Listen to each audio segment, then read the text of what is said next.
મહેસાણામાં કોન્ટ્રાક્ટરે બુદ્ધિનું પ્રદર્શન કર્યું છે।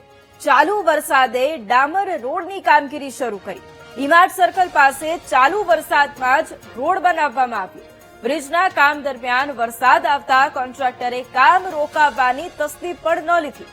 કામ જલ્દી પૂરું કરવાની લાહેમાં ચાલુ વરસાદે ડામર પાથરી દીધો।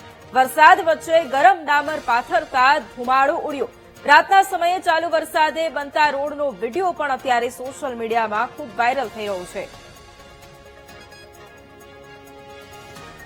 અને આજ મુદ્દે સંવાદદાતા સુધીર ફોન લાઈન પર છે।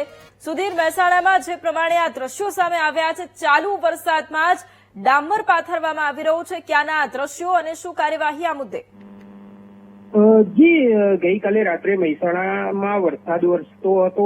વરસતા જ વરસાદમાં જે ડીમાર્ટ સર્કલ નજીક જે બ્રિજના કામ દરમિયાન જ જે વરસતા વરસાદમાં રોડ બનાવવામાં આવ્યો હતો, જે તેનો હાલ તો સોશિયલ મીડિયામાં વિડીયો વાયરલ છે। જે વરસાદના વચ્ચે જ જે ગરમ ડામર પાથરવામાં આવતો હોવાનો જે દ્રશ્યમાં સામે આવે છે અને કોન્ટ્રાક્ટરની મૂર્ખામી હોવાની આમાં ચર્ચાનું કારણ બની ગયું છે। જી બિલકુલ, આભાર સુધીર તમામ જાણકારી માટે।